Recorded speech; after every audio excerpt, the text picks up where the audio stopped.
Thank you so much, Hugh. We are so happy today to have Professor Kerrie Wilson here with us to deliver a talk. Professor Kerrie Wilson commenced her role as the Queensland Chief Scientist in November 2023. She oversees Queensland's first science strategy, a comprehensive whole-of-government framework to support the generation and translation of globally significant science, ensuring sustainable economic growth. With a distinguished career in academia and conservation, Professor Wilson has held prominent positions at the Queensland University of Technology, QUT, including Pro Vice-Chancellor, Sustainability and Research Integrity, and Executive Director of the QUT Institute for Future Environments. Her previous leadership roles include Director of the ARC Centre of Excellence for Environmental Decisions, Director of Conservation for the Nature Conservancy in Australia, and she currently serves as a natural sciences expert on the Australian Heritage Council. Professor Wilson holds a Bachelor of Environmental Science from the University of Queensland and a PhD from the University of Melbourne, completed in collaboration with the UN Environment Programme's World Conservation Monitoring Centre in Cambridge, UK. Outside of her professional commitments, Professor Wilson is an avid outdoor enthusiast, regularly exploring Queensland's national parks with her family. Please join me in welcoming Professor Kerrie Wilson.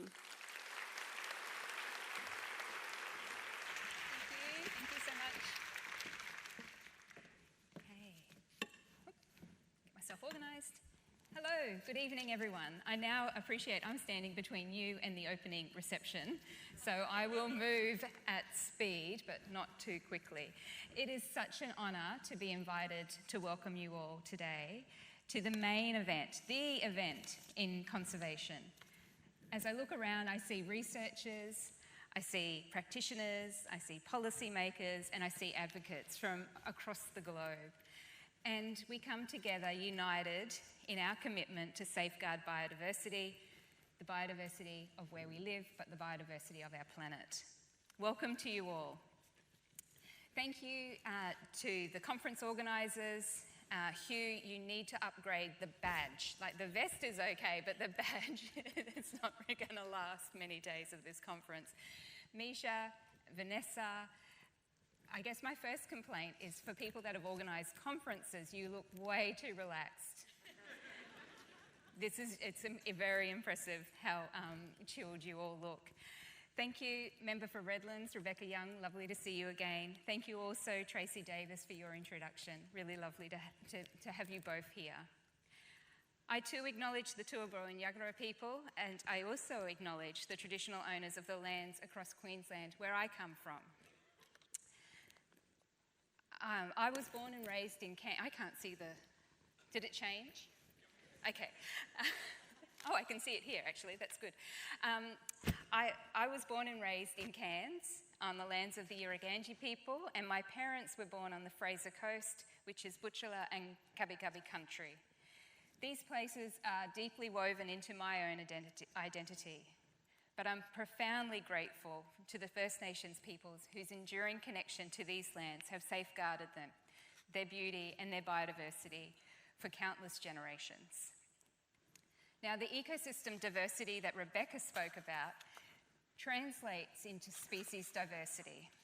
So on the Queensland brag sheet, we have 85% of Australia's native mammals, 72% of Australia's native birds, just over 50% of Australia's native reptile and frog species, plus over 14,000 native plant species. However, as of today, we also have over 1,000 species on the threatened species list and a suite of environmental challenges.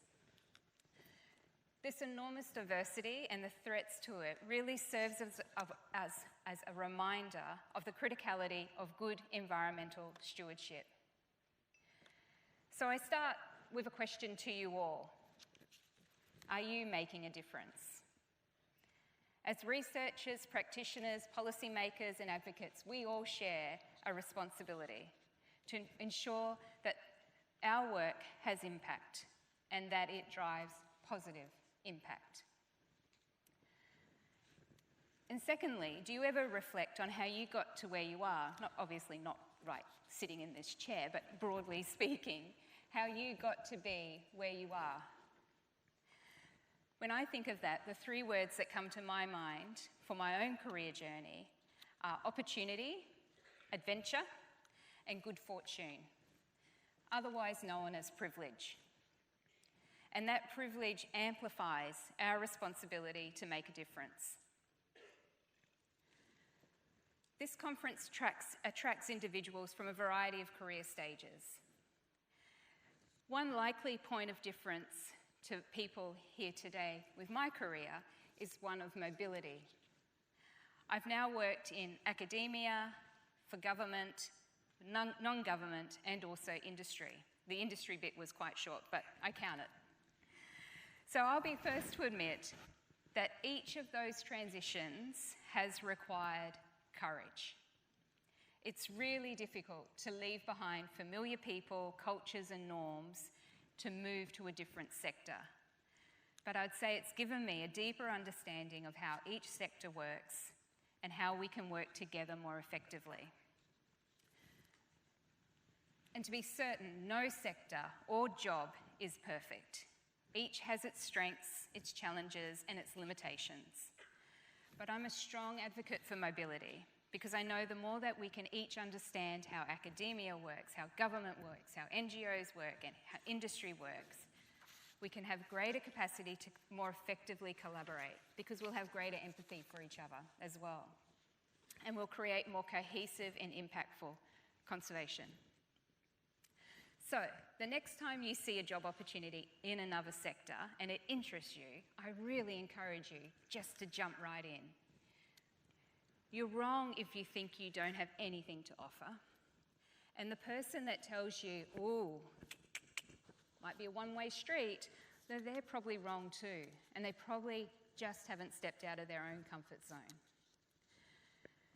So I now wear two professional hats. One is of an environmental scientist at QUT, and that reflects my background and my academic training. And the other is as a Queensland Chief Scientist. So most of you are probably familiar with what a university professor does, so I'm not going to talk too much about that, but I'm going to focus on the role of Chief Scientist. And the reason I'm doing that, because this role really underscores the importance of translating knowledge into action. So in a nutshell, this role, the Chief Scientist role, provides independent, evidence-based advice to the Queensland Government on the role of science and research in shaping our future. In essence, it's a conduit between the scientific community, all of you, and policymakers. In this role, no day is really an average day. So I can jump from topics ranging from threatened species, I feel quite comfortable in that space, to quantum computing. Rebecca and I recently shared an experience at the quantum conference, and we were both blown away by the expertise that we have here in Queensland in that space. But I can then shift to drug discovery, climate change mitigation, energy transition, and how STEM can support the Brisbane 2030 Olympics. I'm mentioning that because in any day I have an endless array of opportunities to be crippled by imposter syndrome. But I can't let it, and I don't let it. Believe me, if you're thinking that I'm not capable of doing something, and some people here are probably quite nervous about the days ahead with this conference, just let it go. Because if you look around, everyone else is wondering about their own deficiencies and the endless ways that they may make a fool of themselves. So we're all in it together. Just let it go. Independence is a cornerstone of the role of Chief Scientist, independent of government, and that allows me to draw on expertise of leading external scientists to conduct independent reviews at the request of government to inform government policy. One example is the independent review that was led by my predecessor in low vis here, Professor Hugh Possingham, into the factors driving land clearing in Queensland. Now, this review brought together 8 experts from across a range of disciplines, from biodiversity conservation, climate science, and was inclusive of First Nations perspectives.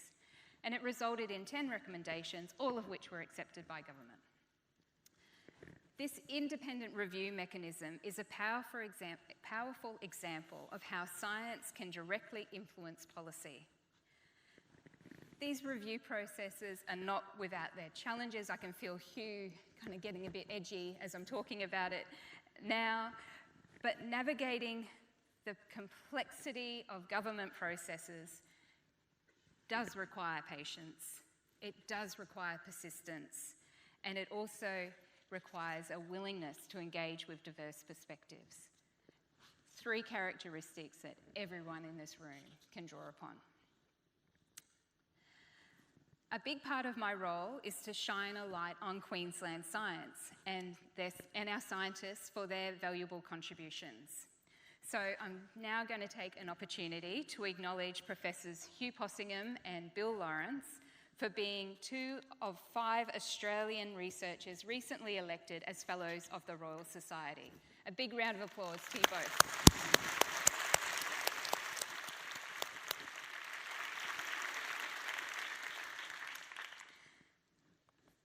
On the topic of engagement, now this is my worst slide, so, you know, got the Venn diagram.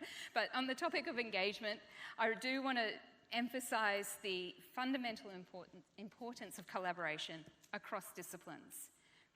It's one of the reasons I've created a social sciences reference group for Queensland. Now, this new group serves to both raise the profile of social science expertise that we have here in Queensland and ensure that the social sciences have a seat at the table when government is considering the design and evaluation of its programs. It's come as no surprise to me that the more interdisciplinary the advice that's prepared for government is, the greater impact it has.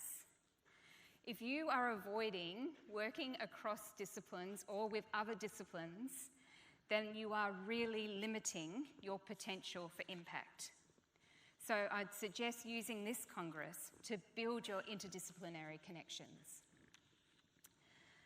There's also a groundswell of recognition that in order to address the global biodiversity crisis, we need to use a holistic lens. So that's not only being interdisciplinary, but also multi-sectoral in our approach to conservation. Hence the Venn diagram, where we are all represented somewhere in that. And each sector plays a vital role in knowledge creation and translation. Universities, they've had a bit of a bad rap recently, but they offer so much for our society. They educate students, they build a talent pool for our science ecosystem. Their facilities and equipment, along with the expertise, do the heavy lifting when it comes to knowledge creation, and that benefits everyone every day. By undertaking research and generating peer-reviewed outputs, our researchers in universities and other research institutions are providing government with an avenue to obtain robust, evidence-based policy outcomes. Whether government take that evidence really depends on a range of matters, but it also depends on how well we communicate our science. Governments help us by identifying priorities. They provide funding for ingredients like research infrastructure, and they also provide policy settings like R&D tax incentives. Importantly for all of us here, they cascade the international policy environment, like the IPPC and the Convention on Biological Diversity, into state-level regulations and policies. And this creates the necessary conditions for all of our on-ground work. The private sector invests in local projects, drives place-based and user-driven knowledge creation. Industry partners bring so much to the table, from market insights, technical expertise, and ensuring that the work that we're doing is aligned with real-world needs. They also co-invest in research, and we all need those businesses to be doing a bit more of that, and helping to bridge that gap between knowledge creation and translation. So here in Queensland, we've built some mechanisms to help everyone get along. And I'm going to mention these just briefly because if you're a Queenslander, then they're available to you to utilise to help increase the impact of your research. And if you're not, then some of these ideas might be useful where you're based. So first we have what's called the Queensland Research Leaders Forum. Imagine this, all of the universities, all of the research institutes come together and work out how we can drive greater investment in research in Queensland. I think it's unique in Australia. I've also stood up an interdepartmental science committee. That's all of the Queensland Government agencies working out how their research priorities match together and how we can communicate that out to the research sector. We've established a collaboration gateway, like a concierge, a one-point entry into Queensland Government if you've got a proposal or an investment that you need support from Queensland Government on.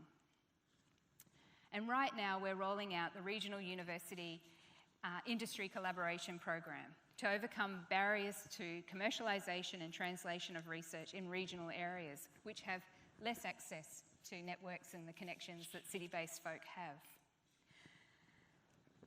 Now, these last two initiatives that relate to research funding are really important because Australia, whilst we are achieving so much in terms of research output, we are not investing in that. So currently we are about half of the OECD average when it comes to our investment in R&D as a share of our GDP, which is embarrassing.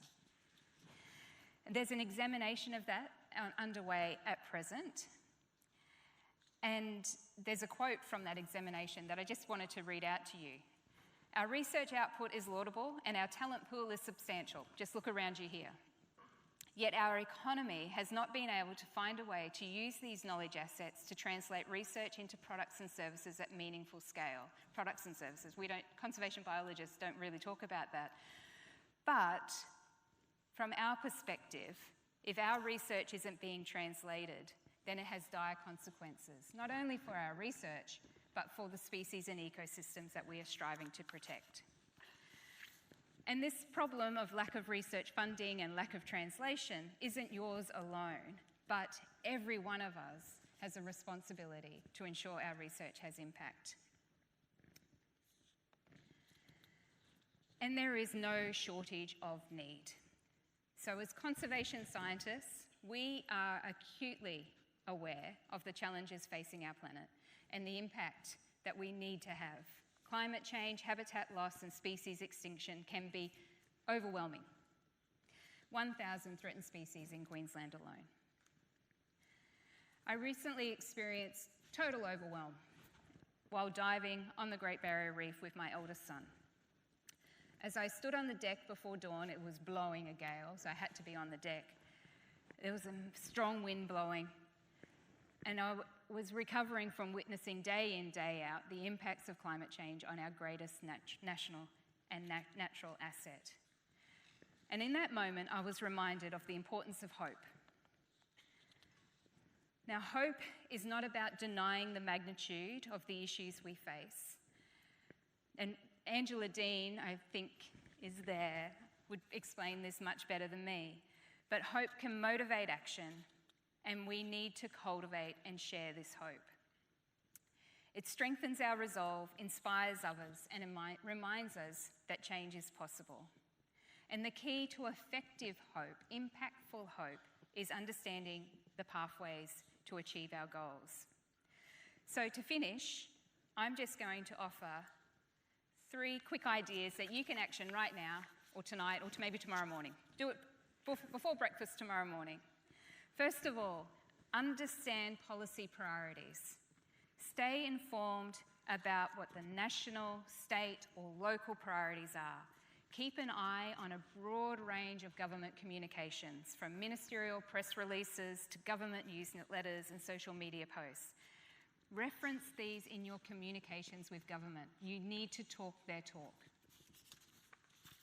Second, engage with government. Contribute to public inquiries, join advisory panels, and participate in independent reviews. Your expertise is needed, now more than ever. And finally, communicate effectively. Science isn't done until it is communicated and understood. And that does not just mean creating an infographic. You've got to dig deeper than that.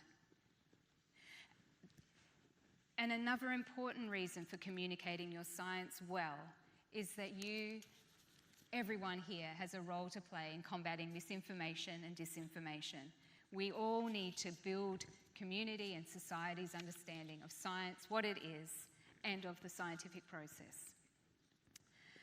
So as we embark on this 32nd Congress, I encourage you to embrace all of the opportunities it offers, to not only learn, but to collaborate and to inspire.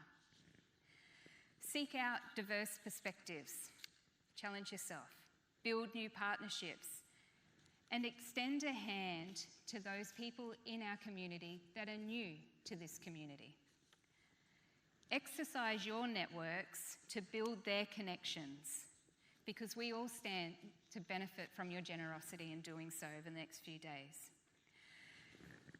Thank you, everyone. Thank you, organisers.